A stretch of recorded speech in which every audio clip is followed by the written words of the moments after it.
स्वागत है आप लोग का हमारे YouTube चैनल ई लर्निंग पे। आज का हमारा टॉपिक है ट्रेनिंग। आज हम जानेंगे कि प्रशिक्षण किसे कहते हैं, इसका डेफिनेशन क्या होता है, इसका क्लासिफिकेशन क्या होता है और किसी कर्मचारी को ट्रेन करने के क्या मेथड्स हैं। ठीक है, क्या विधियाँ, किन किन विधियों से हम किसी भी कर्मचारी को ट्रेन कर सकते हैं। ठीक है, इसके ऑब्जेक्टिव क्या है, इसके उद्देश्य क्या है, क्यों किसी भी वर्कर को ट्रेन किया जाता है। ठीक है, तो आज हम जानेंगे प्रशिक्षण के बारे में, इसका टोटल कॉन्सेप्ट क्लियर करेंगे। ठीक है, और इससे रिलेटेड कुछ आपके एग्जामिनेशन में, बोर्ड एग्जामिनेशन में क्वेश्चन आते हैं जो होम साइंस से प्रिपरेशन कर रहे हैं, जो स्टूडेंट होम साइंस से प्रिपरेशन कर रहे हैं उनके लिए मोस्ट इम्पॉर्टेंट टॉपिक है। ठीक है, यहाँ से क्वेश्चन बनते हैं। ठीक है, तो देख लेते हैं। वीडियो को लाइक शेयर करते रहिएगा और चैनल को सब्सक्राइब भी कर लीजिएगा।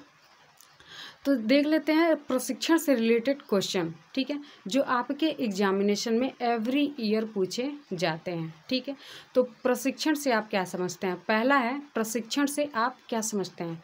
प्रशिक्षण के उद्देश्य एवं प्रकारों का वर्णन कीजिए। ठीक है, what do you understand by training, कह रहा है what do you understand by training, describe the objective and kind of training. कह रहा है कि प्रशिक्षण से आप क्या समझते हैं, प्रशिक्षण के उद्देश्य एवं प्रकार का वर्णन कीजिए। ठीक है, नेक्स्ट है define training and discuss the method of training. कह रहा है प्रशिक्षण को परिभाषित कीजिए तथा प्रशिक्षण की विधियों की व्याख्या कीजिए। ठीक है, कह रहा है कि प्रशिक्षण को परिभाषित कीजिए तथा प्रशिक्षण की जो विधियां होती है उनकी विस्तार रूप से व्याख्या कीजिए। नेक्स्ट है व्हाट इज ट्रेनिंग। ठीक है, highlight the importance and objective of training. कह रहा है प्रशिक्षण क्या है, प्रशिक्षण के माध्यम, उद्देश्य पर प्रकाश डालिए। प्रशिक्षण की जो विधि होती है, उसके उद्देश्य होते हैं, उन पे प्रकाश डालना है, हाईलाइट करना है। ठीक है, तो इस टाइप के क्वेश्चन आपके एग्जामिनेशन में पूछे जाते हैं।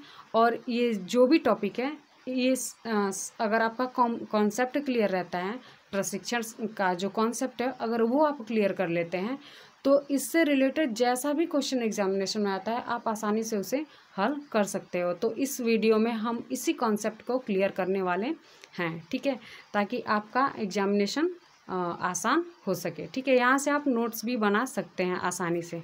ठीक है, अगर आप इतना एग्जामिनेशन में जाके लिख देते हो तो आपको टॉप करने से कोई नहीं रोक सकता। ठीक है, तो चलिए देख लेते हैं। सबसे पहले meaning and definition of training. ठीक है, तो मीनिंग जान लेते हैं। प्रशिक्षण का सामान्य अर्थ होता है। ठीक है, प्रशिक्षण का सामान्य अर्थ है लोक सेवकों को अपने कार्य के लिए तैयार करना। जो भी वर्कर हैं उनको उनके कार्य के लिए तैयार करना। ठीक है, उनके कार्य के लिए ट्रेन करना। ठीक है, ताकि वो आसानी से जॉब कर सकें और अपने लिए अर्न कर सकें।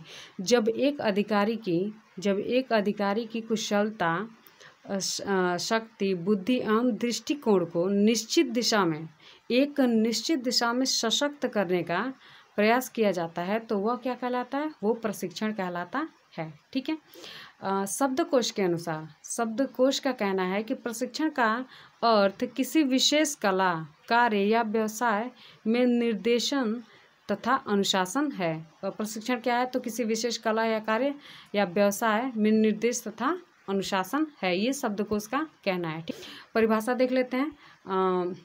डेफिनेशन ऑफ ट्रेनिंग, तो परिभाषा है प्रशिक्षण कार्य। ठीक है, प्रशिक्षण कार्य किसी विशेष कला, कह रहा है कि प्रशिक्षण कार्य किसी विशेष कला, व्यवसाय, पेशे की शिक्षा देना होता है। ठीक है, प्रशिक्षण में क्या होता है, तो किसी विशेष कला, व्यवसाय या पेशे की शिक्षा दी जाती है, उसके बारे में आपको ट्रेन किया जाता है। तो वो लोक प्रशासन के क्षेत्र में इसका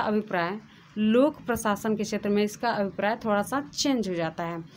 इसका अभिप्राय ऐसा प्रशिक्षण देने से है जो किसी सरकारी कर्मचारी के काम करने की कुशलता, शक्ति और क्षमता में वृद्धि करें। ठीक है, ऐसा प्रशिक्षण दें ताकि किसी जो सरकारी कर्मचारी होते हैं उनके कुशलता और क्षमता में वृद्धि करें। ठीक है, हम ऐसे ट्रेन करें ताकि उनकी कुशलता और प्रवीणता में और ज़्यादा वृद्धि हो। ठीक है, जिससे वो अपने कार्य को अधिक उत्साह एवं दक्षतापूर्ण करने लगें। ठीक है, ये होता है प्रशिक्षण का डेफिनेशन। प्रशिक्षण के उद्देश्य। ठीक है, प्रशिक्षण के उद्देश्य, ऑब्जेक्टिव ऑफ ट्रेनिंग, अर्थात प्रशिक्षण के उद्देश्य। तो प्रशिक्षण देने के क्या उद्देश्य होते हैं, इनको जान लेते हैं। तो प्रशिक्षण का मूल उद्देश्य कर्मचारियों की दक्षता बढ़ाना है। प्रशिक्षण का मूल उद्देश्य क्या होता है, तो कर्मचारियों को, वर्कर्स को उनके कार्य में उनको प्रवीण करना होता है तथा जनता का कल्याण और देश का चहुमुखी विकास करना होता है। ठीक है, प्रशिक्षण का मूल उद्देश्य कर्मचारियों की दक्षता बढ़ाना तथा जनता का कल्याण और देश का चहुमुखी विकास करना होता है। इस हेतु कर्मचारियों को प्रशिक्षण देना परम आवश्यक हो जाता है। ठीक है, तो नेक्स्ट देख लेते हैं प्रशिक्षण के प्रकार। ठीक है, काइंड्स ऑफ ट्रेनिंग। ट्रेनिंग के कितने प्रकार होते हैं, तो इनको संक्षेप में देख लेते हैं। ठीक है, ब्रीफ में इनको देख लेते हैं। तो पहला है औपचारिक तथा अनौपचारिक प्रशिक्षण, जिसे इंग्लिश में फॉर्मल एंड इनफॉर्मल ट्रेनिंग कहते हैं। ठीक है, औपचारिक तथा अनौपचारिक प्रशिक्षण, जिसे इंग्लिश में फॉर्मल एंड इनफॉर्मल ट्रेनिंग कहते हैं। तो फॉर्मल ट्रेनिंग किसे कहते हैं, तो फॉर्मल ट्रेनिंग जब कोई संस्था हमें ट्रेन करती है तो उसे फॉर्मल ट्रेनिंग कहते हैं। और जब हम अपने आप को स्वयं ट्रेन करते हैं, ठीक है, खुद अपने आप को जब हम ट्रेन करते हैं, जिसमें कोई किसी प्रकार का सर्टिफिकेट नहीं मिलता, कोई संस्था में ट्रेनिंग नहीं करती, तो उसे इनफॉर्मल ट्रेनिंग कहते हैं। यहाँ पे आप देख सकते हैं कि औपचारिक प्रशिक्षण का तात्पर्य ऐसी प्रशिक्षण व्यवस्था से है जिसमें किसी कार्य, व्यवसाय या उद्योग के विषय में किसी विश्वविद्यालय अथवा प्रशिक्षण केंद्र में लोक सेवकों को प्रशिक्षण प्रदान किया जाता है। और उसमें उस कर्मचारी को या उस वर्कर को या उस जो प्रशिक्षण ग्रहणकर्ता को सर्टिफिकेट प्रोवाइड किया जाता है। ठीक है, और जो इनफॉर्मल ट्रेनिंग होती है उसमें इस प्रकार की कोई व्यवस्था नहीं होती है, आप खुद से खुद को ट्रेन करते हैं। ठीक है, तो नेक्स्ट देख लेते हैं। यहाँ पे आप देख सकते हैं ये फॉर्मल ट्रेनिंग का एग्जाम्पल है। यहाँ पे आपको सर्टिफिकेट मिला है। ठीक है, ये एक संस्था द्वारा, किसी विश्वविद्यालय द्वारा आपको ट्रेन किया जाता है। ठीक है, यहाँ पे आप देख सकते हैं बच्चा, यहाँ पे स्टूडेंट या जो प्रशिक्षण करता है, जो वर्कर है, वो अपने आप को खुद को सेल्फ स्टडी करके ट्रेन कर रहा है। ठीक है, तो चलिए देख लेते हैं अनौपचारिक प्रशिक्षण। ठीक है, अनौपचारिक प्रशिक्षण, इनफॉर्मल ट्रेनिंग, जैसा कि मैंने पहले ही बताया था कि अनौपचारिक प्रशिक्षण में कर्मचारी स्वयं को ट्रेन करता है। क्या करता है, खुद को ट्रेन करता है। तो देख लीजिए, इनफॉर्मल ट्रेनिंग में कर्मचारी स्वयं कार्य करने की प्रक्रिया में हिस्सा लेकर प्रशिक्षण प्राप्त करता है। वो क्या करता है, स्वयं को ट्रेन करता है। ठीक है, उसे किसी संस्था द्वारा कोई भी ट्रेनिंग व्यवस्था नहीं मिलती है, वो अपने आप को अपने फ्यूचर के लिए खुद को ट्रेन करता है। तो उदाहरण के लिए भारतीय प्रशासकीय सेवा के सफल घोषित उम्मीदवार जिलों में जिला अधिकारी के साथ रहकर प्रशासन के विभिन्न क्षेत्रों का प्रशिक्षण प्राप्त करते हैं। इसमें आपको कोई भी सर्टिफिकेट प्रोवाइड नहीं किया जाता। ठीक है, सेवा में प्रवेश से पूर्व तथा प्रवेश के बाद प्रशिक्षण। ठीक है, pre entry and post entry training, जैसा कि नाम से ही पता चल रहा है, सेवा में प्रवेश से पूर्व तथा प्रवेश के बाद। तो ये आप इसके लिए अप्रेंटिस का आप एक मेन उदाहरण ले सकते हैं। ठीक है, तो यहाँ पे देख लेते हैं, सेवा में लेने से पूर्व जो प्रशिक्षण दिया जाता है उसे सेवा में प्रवेश से पूर्व जो प्रशिक्षण दिया जाता है उसे सेवा में प्रवेश से पूर्व प्रशिक्षण कहते हैं। और जो सेवा के बाद प्रशिक्षण दिया जाता है उसे सेवा के बाद pre entry and post entry training कहते हैं।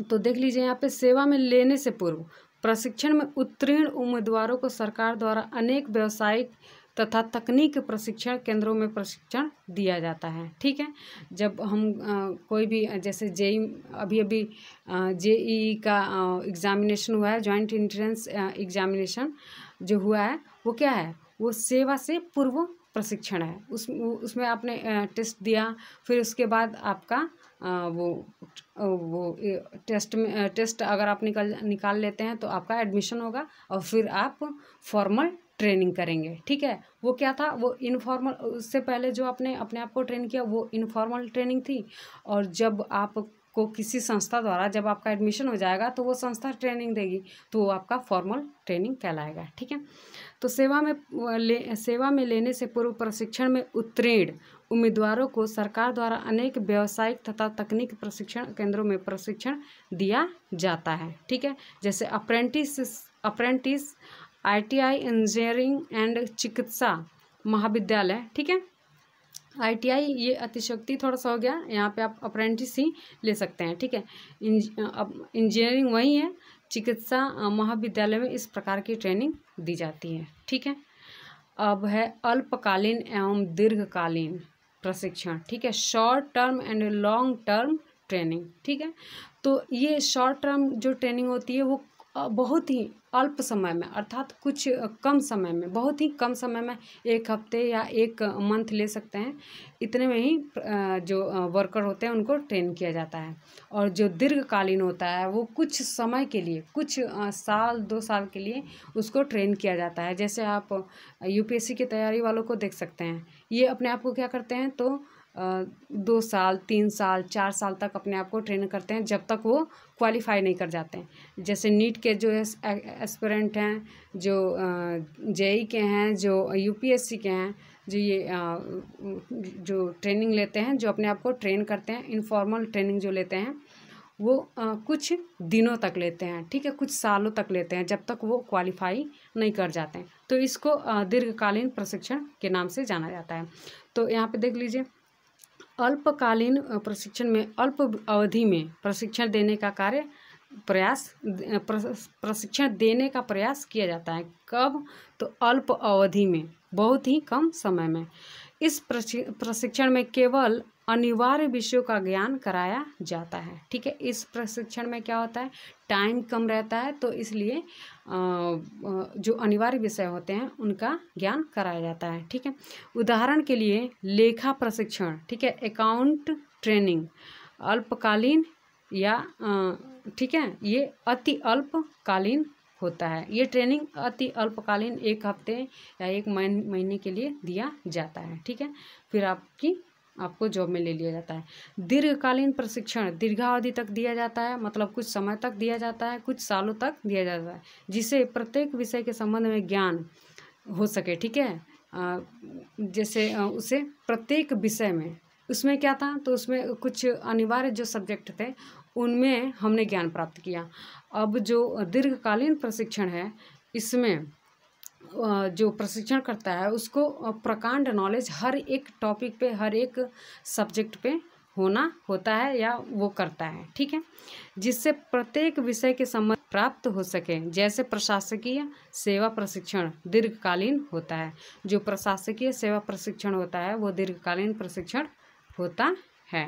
ठीक है, अब है विभागीय तथा केंद्रीय प्रशिक्षण। ठीक है, डिपार्टमेंटल एंड सेंट्रल ट्रेनिंग कह रहा है कि जब कोई डिपार्टमेंट आपको ट्रेन करता है तो उसे डिपार्टमेंटल ट्रेनिंग कहते हैं, और जब कोई सेंट्रल जैसे यूनिवर्सिटी है, स्कूल है, जब वो आपको ट्रेन करता है तो उसे सेंट्रल ट्रेनिंग के नाम से जाना जाता है। जैसे यहाँ पे आप देख सकते हैं कि जब कर्मचारियों को विभागीय आवश्यकता के अनुरूप प्रशिक्षण दिया जाता है, जब कर्मचारियों को विभागीय आवश्यकता के अनुरूप प्रशिक्षण दिया जाता है तो उसे विभागीय प्रशिक्षण कहते हैं। ठीक है, अगर हम किसी डिपार्टमेंट में काम कर रहे हैं तो ठीक है, तो उसके हिसाब से, उसके अकॉर्डिंग जब आपको ट्रेन किया जाता है तो वो डिपार्टमेंटल ट्रेनिंग कही जाती है। ठीक है, इसकी व्यवस्था स्वयं संबंधित विभाग करता है, जो उससे रिलेटेड जो विभाग होता है वो अपने जो कर्मचारी होते हैं उनको ट्रेन करता है। और जब कोई प्रशिक्षण केंद्रीय स्कूल में दिया जाता है, केंद्रीय विश्वविद्यालय में दिया जाता है, तो उसे केंद्रीय प्रशिक्षण कहते हैं। ठीक है, अब नेक्स्ट है कौशल तथा आधारभूत प्रशिक्षण, स्किल एंड बैकग्राउंड ट्रेनिंग। ठीक है, तो इसको देख लेते हैं। जब कर्मचारियों को किसी विशेष कौशल में, ठीक है, जब किसी कर्मचारी को उसके जो विशेष कौशल होते हैं, जैसे टीचिंग होता है, सिलाई होता है, पुलिस प्रशिक्षण होता है, फैशन डिज़ाइनर होता है, ये जो भी ट्रेनिंग होती है, इन सब की जो भी ट्रेनिंग होती है उनको कौशल ट्रेनिंग कहा जाता है, ठीक है, स्किल ट्रेनिंग कहा जाता है। तो यहाँ पे आप देख सकते हैं, जब कर्मचारियों को किसी विशेष कौशल की वृद्धि के लिए, ठीक है, किसी विशेष कौशल की वृद्धि के लिए प्रशिक्षण दिया जाता है, जैसे बीएड ले सकते हैं आप, वो टीचिंग के लिए एक स्पेशल ट्रेनिंग होती है, ठीक है। उसमें टीचर को स्टूडेंट को क्या किया जाता है कि ट्रेन किया जाता है, ताकि वो एक अच्छा और प्रवीण शिक्षक बन सके, ठीक है। तो जब कर्मचारियों को किसी विशेष कौशल की वृद्धि के लिए प्रशिक्षण दिया जाता है, जैसे शिक्षकों का प्रशिक्षण, फैशन डिज़ाइनर, पुलिस प्रशिक्षण, कौशल प्रशिक्षण के अंतर्गत आता है। ये जो भी शिक्षकों का प्रशिक्षण होता है, फैशन डिज़ाइनर का प्रशिक्षण होता है, ठीक है, पुलिस प्रशिक्षण होता है, ठीक है, ये सब कैसा प्रशिक्षण है, तो कौशल प्रशिक्षण के अंतर्गत आता है। ये सब कौशल प्रशिक्षण है, ठीक है। मसूरी में यहाँ पे आप देख सकते हैं, ये कॉम्पिटिटिव एग्जामिनेशन के लिए मतलब इम्पॉर्टेंट, बहुत ही वेरी वेरी इम्पॉर्टेंट ये पॉइंट है। मसूरी में राष्ट्रीय प्रशासकीय अकादमी, ठीक है, मसूरी में, ये कहाँ है, तो मसूरी में है। राष्ट्रीय प्रशासकीय अकादमी, नेशनल एडमिनिस्ट्रेटिव एकेडमी में कर्मचारियों को जो प्रशिक्षण दिया जाता है वो कुछ इसी टाइप का होता है, इसी श्रेणी में आता है, ठीक है। प्रशिक्षण की विधियाँ, ठीक है, मेथड्स ऑफ ट्रेनिंग। अब जान लेते हैं कि किन विधियों से किसी भी कर्मचारी को ट्रेन किया जाता है, किन किन विधियों से किसी भी कर्मचारी को हम ट्रेन कर सकते हैं। तो पहला है व्याख्यान विधि, ठीक है, लेक्चर विधि। नेक्स्ट है लेक्चर दे के हम किसी भी जब कहीं भी किसी भी पोस्ट पे ट्रेनिंग होती है तो उसमें लेक्चर अनिवार्य होता है, ठीक है। किसी भी टॉपिक से रिलेटेड प्रशिक्षणकर्ता जो आपको ट्रेन करता है वो क्या करता है, वो आपको व्याख्यान के द्वारा आपको प्रशिक्षण देने का प्रयास करता है। नेक्स्ट है परिसंवाद कक्षाएँ, ठीक है, परिसंवाद कक्षाएँ जिसमें टीचर और स्टूडेंट आपस में संवाद करके प्रशिक्षण ग्रहण करते हैं। नेक्स्ट है सम्मेलन विचार गोष्ठियाँ, ठीक है, सम्मेलन तथा विचार गोष्ठियाँ, ठीक है। नेक्स्ट है अधिसभा पद्धति। नेक्स्ट है भ्रमण द्वारा, ठीक है, घूम घूम के प्रशिक्षण लेना, अनुभव द्वारा, ठीक है। ये प्रशिक्षण की कुछ विधियाँ थी, मोस्ट इम्पॉर्टेंट विधियाँ जिनके द्वारा प्रशिक्षण दिया जाता है, किसी भी कर्मचारी को ट्रेन किया जाता है, ठीक है। अब नेक्स्ट है प्रशिक्षण का महत्व और उद्देश्य। आखिर प्रशिक्षण का क्या महत्व होता है और ये क्यों दिया जाता है, इसका उद्देश्य क्या होता है, किसी भी कर्मचारी को, किसी भी वर्कर को हम क्यों ट्रेन करते हैं, इसका क्या मतलब है, क्या उद्देश्य है, ठीक है। तो इसका मुख्य उद्देश्य, ठीक है, इसका मुख्य उद्देश्य योग्य एवं कुशल कर्मचारियों की मात्रा को बढ़ाना, ठीक है, और उनके कार्य में उनको दक्षता प्रदान करना, ठीक है। ये क्या किसका उद्देश्य है, तो ये ट्रेनिंग का जो प्रशिक्षण होता है वो क्यों होता है, तो किसी भी कर्मचारी को उनके कार्य में उनको कुशल बनाना, प्रवीण बनाना, दक्ष बनाना, ठीक है, ये प्रशिक्षण का मुख्य उद्देश्य होता है। तो आधुनिक काल में कल्याणकारी जो संस्थाएं हैं, मतलब आधुनिक जो कार्य है जो आजकल की टाइमिंग के जो वर्क हैं वो कल्याणकारी हैं, ठीक है, जो जिसमें कल्याणकारी मेंटलिटी वाले क्या बोलते हैं, मेंटलिटी वाले प्रशिक्षणकर्ता, यानी कि किसी भी कर्मचारी को, हाँ यहाँ पे आप देख सकते हैं कि सॉरी थोड़ा सा ये मैं समझा नहीं पा रही हूँ, हाँ अब देख सकते हैं कि आधुनिक काल में कल्याणकारी संस्था बन गया है, ठीक है। यहाँ पे कुछ टाइपिंग मिस्टेक हो गया है, इसीलिए थोड़ा सा गड़बड़ हो रहा है, ठीक है। तो यहाँ पे हम देख सकते हैं कि इसका मुख्य उद्देश्य क्या होता है, तो इसका मुख्य उद्देश्य होता है कर्मचारियों को ट्रेन करना, ठीक है। इसका मुख्य उद्देश्य कर्मचारियों को ट्रेन करना ताकि वो अपने कार्य में प्रवीण हो सके, ठीक है। तो चलिए लाइक शेयर करते रहिएगा, चैनल को सब्सक्राइब भी कर लीजिएगा, ठीक है। तो वीडियो हमारा यहीं पे समाप्त होता है, ठीक है।